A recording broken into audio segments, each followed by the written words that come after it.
मन बुद्धि संस्कार, मैं आत्मा हूँ, मैं आत्मा हूँ, मैं आत्मा हूँ। ज्योति से भरे है प्रकाश, जहाँ नहीं धरती आकाश, ज्योति सागर का प्रकाश हूँ, मैं आत्मा हूँ, मैं आत्मा हूँ, मैं आत्मा हूँ। मुझ में भरा है ज्ञान भंडार, आदि मध्य और अंत का सार, ज्ञान के सागर का पैगाम हूँ, मैं आत्मा हूँ, मैं आत्मा हूँ, मैं आत्मा हूँ।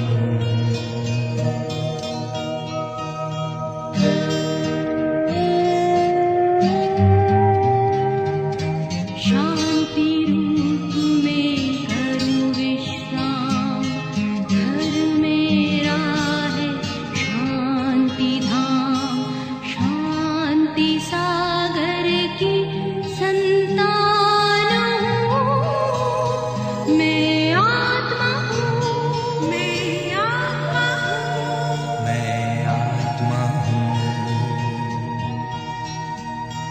आनंद में झूमूंगा हूँ, अतीन्द्रिय सुख बरसाऊं, परम आनंद का खजाना हूँ, मैं आत्मा हूँ, मैं आत्मा हूँ, मैं आत्मा हूँ। प्रेम रूप मेरा न्यारा, पिता प्रेम सागर प्यारा, स्नेह के रत्नों की खान हूँ, मैं आत्मा हूँ, मैं आत्मा हूँ, मैं आत्मा हूँ। पवित्रता में मैं सरताज, मेरे घर में पावन राज, पावन पिता की मैं आन हूँ, मैं आत्मा हूँ, मैं आत्मा हूँ, मैं आत्मा हूँ।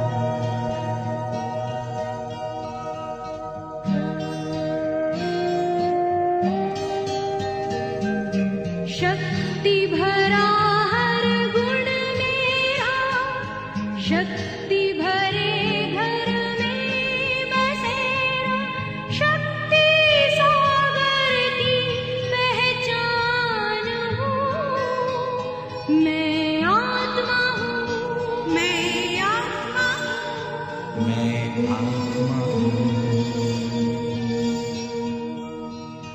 मुझ में भरे हैं गुण अपार, गुण सागर ने किया श्रृंगार, गुणों का मैं करती दान हूँ, मैं आत्मा हूँ, मैं आत्मा हूँ, मैं आत्मा हूँ।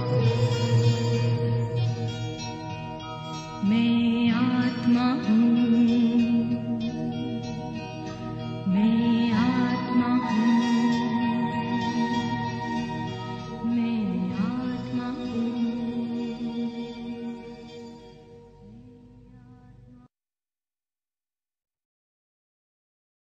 ఓం శాంతి. మురళీ డేట్ 18/6/2025. మధురమైన పిల్లలారా, ఈ రుద్ర జ్ఞాన యజ్ఞాన్ని స్వయం రుద్రుడైన భగవంతుడే రచించారు. ఇందులో మీరు మీ సర్వస్వాన్ని స్వాహా చేయండి, ఎందుకంటే ఇప్పుడిక ఇంటికి వెళ్ళాలి. ప్రశ్న: సంగమయుగంలో ఏ అద్భుతమైన ఆట నడుస్తుంది? జవాబు: భగవంతుడు రచించిన యజ్ఞంలోనే అసురులు విఘ్నాలు ఏర్పడతాయి. ఈ అద్భుతమైన ఆట కూడా సంగమ యుగంలోనే నడుస్తుంది. ఇలాంటి యజ్ఞం మళ్ళీ పూర్తి కల్పంలో ఎప్పుడూ రచింపబడదు. ఇది స్వరాధ్యం పొందేందుకు రాజశ్వ అశ్వమేధ యజ్ఞము. ఇందులోనే విఘ్నాలు ఏర్పడతాయి. ఓం శాంతి. మీరెక్కడ కూర్చొని ఉన్నారు? దీన్ని స్కూలు లేక విశ్వవిద్యాలయమని కూడా అనవచ్చు. ఇది విశ్వవిద్యాలయము. దీనికి ఈశ్వరీయ శాఖలు ఉన్నాయి. బాబా అతిపెద్ద విశ్వవిద్యాలయాన్ని తెరిచారు. శాస్త్రాలలో రుద్ర యజ్ఞం అనే పేరు వ్రాశారు. శ్రీబాబాయే ఈ పాఠశాల లేక విశ్వవిద్యాలయాన్ని తెరిచారని పిల్లలు మీకు తెలుసు. అత్యంత ఉన్నతమైన తండ్రి చదివిస్తూ ఉన్నారు. భగవంతుడే మనల్ని చదివిస్తున్నారని పిల్లల బుద్ధిలో గుర్తుండాలి. ఈ యజ్ఞం వారిచే రచింపబడింది.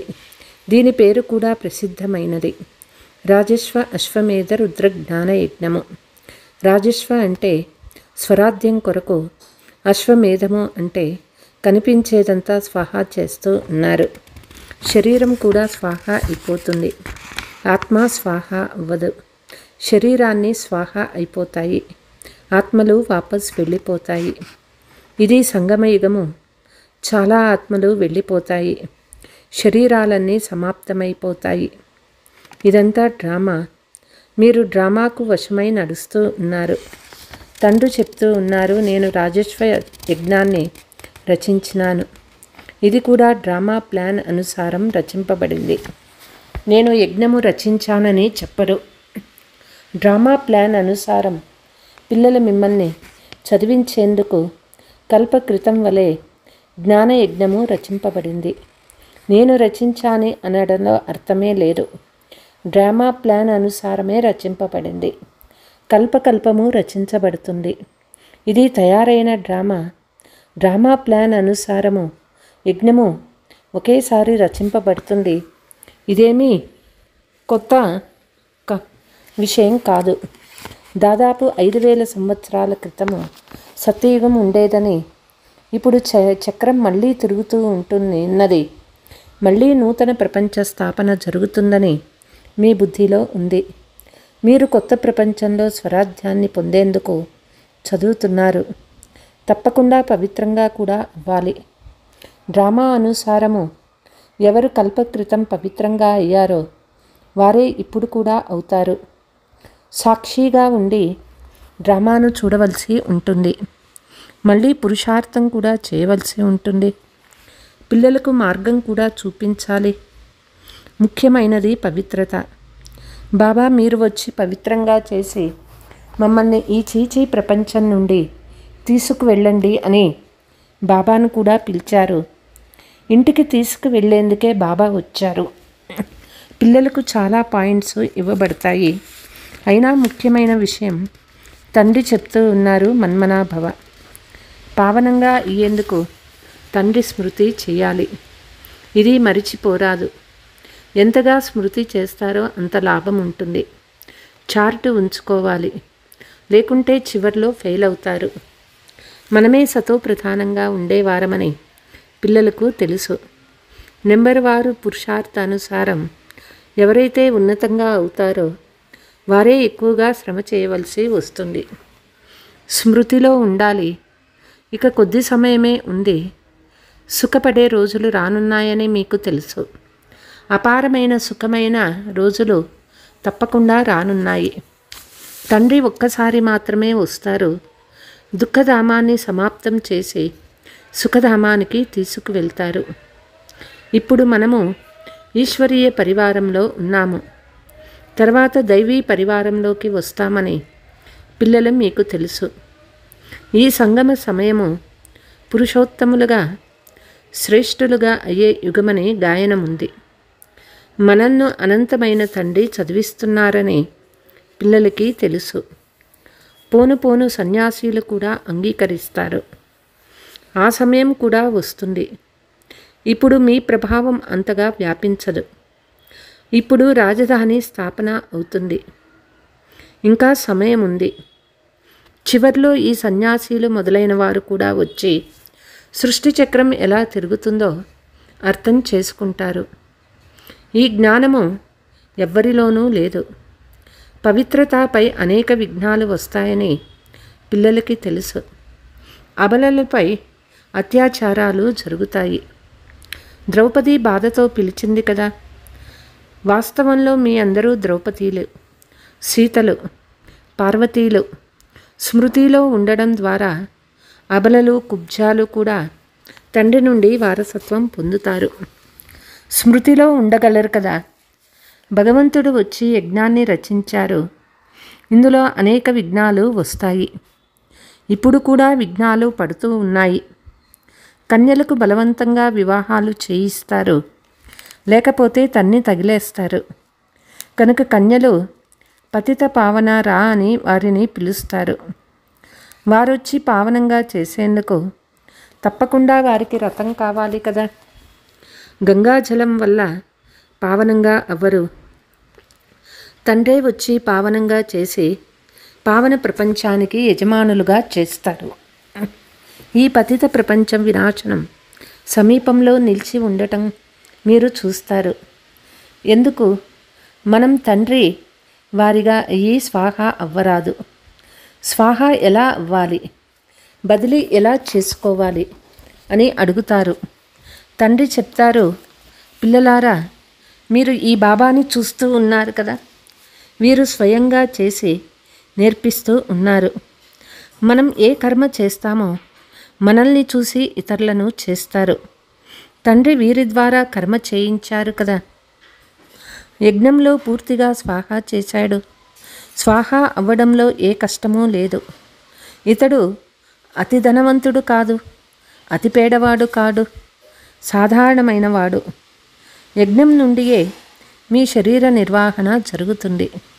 అంటే ఎవరు తమను తాము అర్పితం నిమిత్తము అని భావిస్తారో వారు ఇదంతా ఈశ్వరునిదే, మేము శివబాబా యజ్ఞం నుండి తింటున్నామని భావిస్తారు.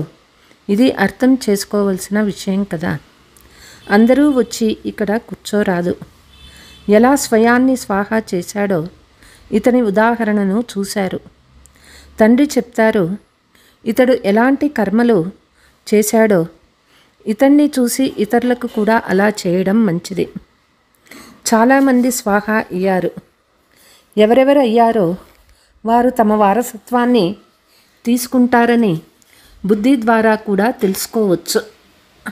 ఆత్మ ఏమో వెళ్ళిపోతుంది, శరీరాలు సమాప్తమైపోతాయి. ఇది అనంతమైన యజ్ఞము. ఇందులో అందరూ స్వాహ అవుతారు. ఎలా బుద్ధి ద్వారా స్వాహ అయి నిర్మోహులుగా అవ్వాలో పిల్లలు మీకు అర్థం చేయించబడుతుంది. ఈ సామాగ్రి అంతా బూడిద అవ్వనున్నదని మీకు తెలుసు. ఎంత పెద్ద యజ్ఞమో అక్కడ మళ్ళీ ఏ యజ్ఞము రచింపబడదు, ఏ ఉపద్రవాలు సంభవించవు. భక్తి మార్గంలో ఏవైతే అనేక యజ్ఞాలు ఉన్నాయో అవన్నీ సమాప్తమైపోతాయి. జ్ఞానసాగరుడు ఒక్క భగవంతుడే. వారే మానవ సృష్టికి బీజరూపులు, సత్యమైన వారు, చైతన్యమైన వారు. శరీరము జడము, ఆత్మనే చైతన్యము. వారు జ్ఞానసాగర్లు. పిల్లలు మిమ్మల్ని జ్ఞానసాగర్లు కూర్చొని చదివిస్తూ ఉన్నారు. వారు కేవలం పాడుతూ ఉంటారు. మీకు తండ్రి పూర్తి జ్ఞానాన్ని వినిపిస్తూ ఉన్నారు. జ్ఞానమేమీ ఎక్కువ లేదు. ప్రపంచ చక్రం ఎలా తిరుగుతుందో అర్థం చేయించాలి. ఇక్కడ తండ్రే స్వయంగా మిమ్మల్ని చదివిస్తూ ఉన్నారు. సాధారణ తనువులో ప్రవేశిస్తానని కూడా చెప్తారు. భగీరథము కూడా ప్రసిద్ధమైనదే. తండ్రి వచ్చేందుకు అతను తప్పకుండా మనిషే అయి ఉంటాడు. వారికి శివ అని ఒక్క పేరే ఉన్నది. మిగిలిన వారందరికీ పేర్లు మారిపోతాయి, కానీ వీరి పేరు మారదు. భక్తి మార్గంలో అనేక పేర్లు పెట్టేశారు. ఇక్కడైతే ఒక్క శివబాబాయే ఉన్నారు. శివుణ్ణి కళ్యాణకారి అని అంటారు. భగవంతుడే వచ్చి కొత్త ప్రపంచాన్ని, స్వర్గాన్ని స్థాపిస్తూ ఉన్నారు. కాబట్టి వారే కళ్యాణకారి కదా. భారతదేశంలో స్వర్గం ఉండేదని మీకు తెలుసు. ఇప్పుడు ఇది నరకము, మళ్ళీ తప్పకుండా స్వర్గంగా అవుతుంది. దీనిని పురుషోత్తమ సంగమయుగమని అంటారు. తండ్రి నావికునిగా అయ్యి మిమ్మల్ని ఈ తీరం నుండి ఆ తీరానికి తీసుకువెళ్తారు. ఇది పాత దుఃఖ ప్రపంచము. తర్వాత డ్రామా అనుసారము తప్పకుండా కొత్త ప్రపంచంగా అవుతుంది. దాని కొరకు ఇప్పుడు మీరు పురుషార్థం చేస్తూ ఉన్నారు. బాబా స్మృతిని క్షణక్షణం మర్చిపోతారు. ఇందులోనే శ్రమ ఉంది. మీ ద్వారా ఏ వికర్మలు జరిగాయో వాటికి శిక్ష కర్మభోగం రూపంలో తప్పకుండా అనుభవించాలి. కర్మభోగము చివరి వరకు అనుభవించే తీరాలి. అందులో క్షమాపణ లభించదు. క్షమించమని అడగటమూ కాదు. క్షమాపణ ఉండనే ఉండదు. అంతా డ్రామా అనుసారం జరుగుతుంది. క్షమ మొదలైనవి ఉండనే ఉండవు. లెక్కాచారాలు సమాప్తం చేసుకునే తీరాలి. తమో ప్రధానము నుండి సతో ప్రధానంగా అవ్వాలి. దీని కొరకు శ్రీమతం కూడా లభిస్తుంది. శ్రీ శ్రీ శ్రీబాబా శ్రీమతం ద్వారా మీరు శ్రీగా అవుతారు. ఉన్నతోన్నతమైన తండ్రి మిమ్మల్ని ఉన్నతంగా చేస్తారు. ఇప్పుడు మీరు ఉన్నతంగా అవుతూ ఉన్నారు. బాబా కల్పకల్పము వచ్చి మాకు చదివిస్తారనే స్మృతి ఇప్పుడు మీకు కలిగింది. అర్ధకల్పము దీని ప్రాలబ్ధం లభిస్తుంది. సృష్టి చక్రం ఎలా తిరుగుతుందనే జ్ఞానము అవసరం ఉండదు. కల్పకల్పము ఒక్కసారి మాత్రమే ఈ సృష్టి చక్రం ఎలా తిరుగుతుందని అర్థం చేయిస్తారు. చదవడం, పవిత్రంగా అవ్వటం మీ కర్తవ్యము. యోగంలో ఉండాలి. బాబా వారిగా అయ్యి పవిత్రంగా అవ్వలేదంటే 100 రెట్లు శిక్ష పడుతుంది. పేరు పాడవుతుంది. సద్గురు నిందకులు స్థానాన్ని పొందలేరని గానం కూడా చేస్తారు. వీరు ఎవరు మనుషులకు తెలియదు. సత్యమైన తండ్రే సద్గురువు. సత్యమైన శిక్షకునిగా అవుతారు కదా. మిమ్మల్ని చదివిస్తుంది కూడా వారే. ఎలాగైతే తండ్రి జ్ఞానసాగర్లో మీరు కూడా జ్ఞానసాగర్లే కదా. తండ్రి పూర్తి జ్ఞానమంతా ఇచ్చేశారు. ఎవరైతే కల్పక్రితమో ఎంత ధారణ చేశారో ఇప్పుడే అంతే చేస్తారు. పురుషార్థం చేయాలి. కర్మ చేయకుండా ఎవరూ ఉండలేరు. హఠల యోగము మొదలైనవి ఎన్ని చేస్తారో అవన్నీ కర్మలే కదా. జీవనోపాధి కొరకు ఇది కూడా ఒక వ్యాపారమే. పేరు లభిస్తుంది. చాలా డబ్బు లభిస్తుంది.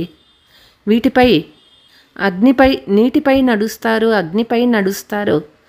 కేవలం గాలిలో ఎగరలేరు. అందుకు పెట్రోలు మొదలైనవి కావాలి కదా. కానీ దానివల్ల లాభమేమీ ఉండదు. పావనంగా అవ్వరు. సైన్సు వారి పరుగు పందెం కూడా జరుగుతుంది. వారిది సైన్స్ రేసు, మీది సైలెన్స్ రేసు. అందరూ శాంతినే కోరుకుంటారు. తండ్రి చెప్తూ ఉన్నారు, శాంతి మీ స్వధర్మము. స్వయాన్ని ఆత్మగా తెలుసుకోండి. శాంతిధామము ఇంటికి వెళ్ళాలి. ఇది దుఃఖధామము. మనం శాంతిధామం నుండి మళ్ళీ సుఖధామంలోకి వస్తాము. ఈ దుఃఖధామము సమాప్తమవ్వనున్నది. ఇది బాగా ధారణ చేసి ఇతరులతో ధారణ చేయించాలి. ఇక కొద్ది రోజులు మాత్రమే మిగిలి ఉన్నాయి. ఆ చదువు చదివి మళ్ళీ శరీర నిర్వాహార్థము కష్టపడాల్సి వస్తుంది. భాగ్యశాలి పిల్లలు మేము ఈ చదువు చదవాలనే నిర్ణయం వెంటనే తీసుకుంటారు. ఆ చదువు ద్వారా ఏం లభిస్తుంది? ఈ చదువు ద్వారా ఏం లభిస్తుంది? ఈ చదువు ద్వారా 21 జన్మల ప్రాప్తి తయారవుతుంది. కనుక నేను ఏ చదువు కావాలి అని ఆలోచించండి. ఎవరు బేహద్దు తండ్రి నుండి వారసత్వం పొందుకోవాలో వారు బేహద్దు చదువులో మగ్నమైపోతారు. కానీ డ్రామా ప్లాన్ అనుసారము ఎవరి భాగ్యంలోనైనా లేకుంటే మళ్ళీ ఆ చదువులో తగులుకుంటారు. ఈ చదువుని చదవరు. పురుషత్తు లేదని చెప్తారు. ఏ జ్ఞానం మంచిది అని బాబా అడుగుతారు. దాని ద్వారా ఏం లభిస్తుంది? దీని ద్వారా ఏం లభిస్తుంది అని బాబా ప్రశ్నిస్తారు. పిల్లలు చెప్తారు, బాబా దైహిక విద్య ద్వారా ఏం లభిస్తుంది? కొద్దిగా సంపాదన చేసుకోగలరు. ఇక్కడ భగవంతుడే చదివిస్తూ ఉన్నారు. మేము చదువుకొని రాజ్య పదవిని పొందాలి అంటే దేనిపై ఎక్కువ గమనం ఉంచాలి? బాబా ఆ కోర్సు పూర్తి చేసిన తర్వాత వస్తామని కొందరు చెప్తారు. వీరి భాగ్యంలో లేదని బాబాకు అర్థమవుతుంది. ఏమవుతుంది ముందు ముందు చూడాలి. శరీరంపై నమ్మకం లేదని అర్థం చేసుకుంటారు. సత్యమైన సంపాదనలో తత్పరులవ్వాలి. ఎవరి అదృష్టంలో ఉంటే వారు తమ అదృష్ట జాగృతం చేసుకుంటారు. పూర్తి ప్రయత్నం చేయాలి. మేం బాబా నుండి వారసత్వాన్ని తీసుకొని తీరుతాము. బేహద్దు తండ్రి మాకు రాజ్య భాగ్యాన్ని ఇస్తూ ఉంటే ఒక్క అంతిమ జన్మ ఎందుకు పవిత్రంగా అవ్వము? ఇంతమంది పిల్లలు పవిత్రంగా ఉంటారు. అసత్యము చెప్పరు. అందరూ పురుషార్థం చేస్తూ ఉన్నారు, చదువుతూ ఉన్నారు, అయినా నమ్మరు. పాత ప్రపంచాన్ని కొత్తదిగా చేయవలసి వచ్చినప్పుడే అనంతమైన తండ్రి వస్తారు. పాత ప్రపంచ వినాశం ఎదురుగా నిలిచి ఉంది. ఇది చాలా స్పష్టంగా ఉంది. సమయం కూడా అదే. అనేక ధర్మాలు కూడా ఉన్నాయి. సత్యయుగంలో ఒకే ధర్మం ఉంటుంది. ఇది కూడా మీ బుద్ధిలో ఉన్నది. మీలో కూడా నిశ్చయం కలవారు కొంతమందే ఉన్నారు. అరే, నిశ్చయం ఉంచటంలో సమయం పడుతుందా? శరీరం పైన కూడా నమ్మకం లేదు. అవకాశాన్ని కొద్దిగా కూడా పోగొట్టుకోరాదు. ఎవరి భాగ్యంలోనైనా లేకుంటే బుద్ధిలోకి కొద్దిగా కూడా రాదు. अच्छा, मीठे मीठे सिकीलते बच्चों प्रति मात पिता बाप दादा का याद प्यार और गुड मॉर्निंग। रूहानी बाप की रूहानी बच्चों को नमस्ते। हम रूहानी बच्चों की रूहानी मात पिता बाप दादा को याद प्यार गुड मॉर्निंग नमस्ते नमस्ते। సత్యమైన సంపాదన చేసుకుని 21 జన్మలకు అదృష్టాన్ని తయారు చేసుకోవాలి. శరీరంపై ఏ నమ్మకమూ లేదు కాబట్టి కొద్దిగా కూడా అవకాశాన్ని పోగొట్టుకోరాదు. నిర్మోహులై మీ సర్వస్వము ఈ రుద్ర జ్ఞాన యజ్ఞంలో స్వాహా చేయాలి. స్వయాన్ని అర్పణ చేసి ట్రస్టీలుగా ఉండి సంభాళించాలి. సాకార తండ్రిని అనుసరించాలి. వరదానము: ఈశ్వరీయ నశ ద్వారా పాత ప్రపంచాన్ని మర్చిపోయే సర్వప్రాప్తి సంపన్న భవ. ఎలాగైతే ఆ నశ అన్నీ మరిపింప చేస్తుందో అలా ఈ ఈశ్వరీయ నశ దుఃఖ ప్రపంచాన్ని సహజంగా మరిపింప చేస్తుంది. ఆ నశలో అయితే చాలా నష్టం జరుగుతుంది. అధికంగా తాగితే సమాప్తమైపోతారు. ఈ నశ అవినాశిగా చేస్తుంది. ఎవరైతే సదా ఈశ్వరీయ నశలో మస్తుగా ఉంటారో వారు సర్వప్రాప్తి సంపన్నులుగా అవుతారు. ఒక్క తండ్రి తప్ప మరెవ్వరూ లేరు. ఈ స్మృతే నశ ఎక్కిస్తుంది. ఈ స్మృతి ద్వారా సమర్థత వస్తుంది. స్లోగన్: ఒకరినొకరు కాపీ చేసుకుంటకు బదులుగా తండ్రిని కాపీ చేయండి. అవ్యక్త సూచన: ఆత్మీక స్థితిలో ఉండి అంతర్ముఖిగా అవ్వండి. అంతర్ముఖులు అంటే ప్రతి జ్ఞానరత్నం యొక్క గుహ్యతలోకి వెళ్ళడం. జ్ఞానంలోని ప్రతి పాయింట్ యొక్క రహస్యం ఏమిటి? ఏ సమయంలో ఏ విధి ద్వారా దీనిని కార్యంలో ఉపయోగించి సేవలో ఉపయోగించాలి? ఆ పాయింట్స్ని మనం చేస్తూ ఆ రహస్యం యొక్క రసంలోకి వెళ్ళిపోండి. అప్పుడు నశ యొక్క అనుభూతిని చేయగలరు. అచ్చా, ఓం శాంతి.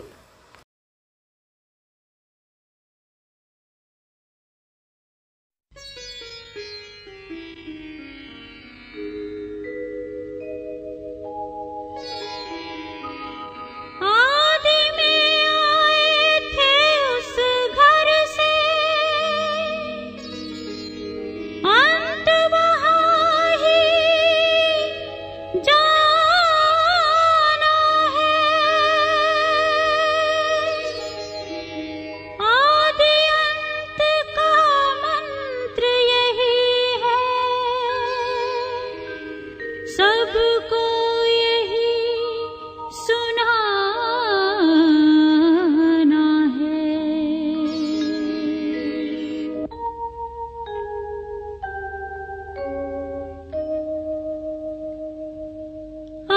घर जाना है कि अब घर जाना है, अब घर जाना है कि अब घर जाना है।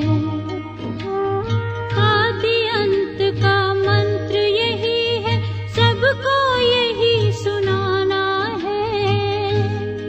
अब घर जाना है कि अब घर जाना है, अब घर जाना है कि अब घर जाना है।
सबका मालिक जहाँ का वासी, सब आत्माएं जहाँ से आती।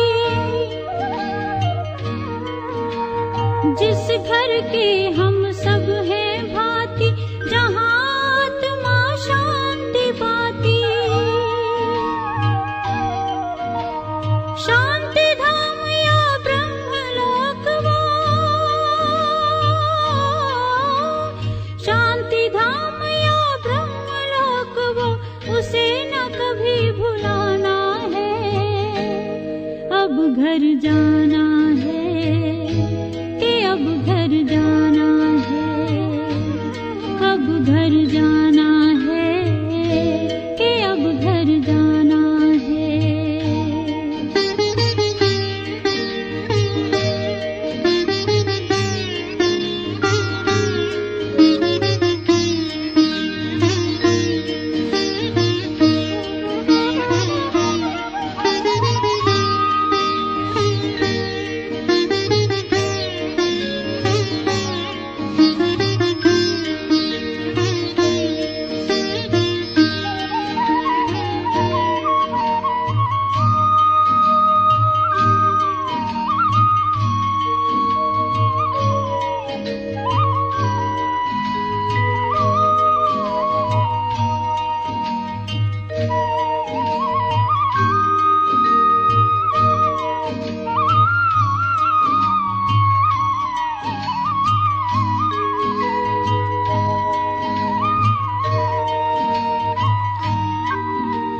शांति का संदेश सुनाए, शांति की किरणें फैलाए।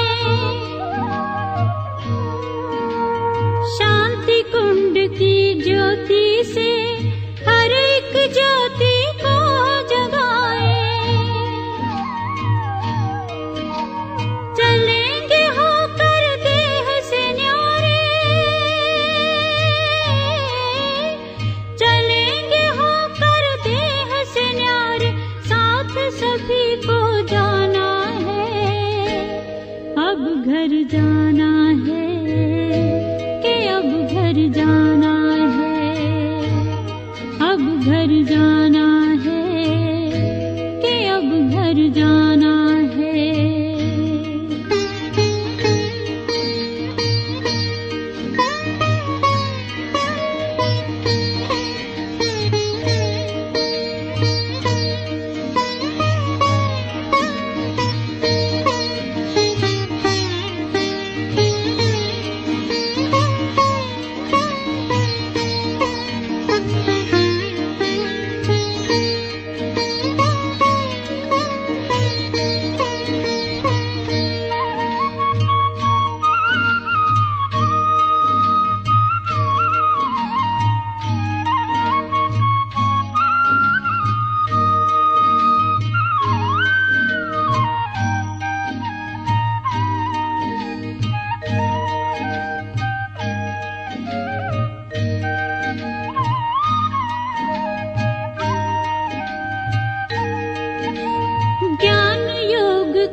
घर जाना है कि अब घर जाना है। आदि अंत का मंत्र यही है, सबको यही सुनाना है। अब घर जाना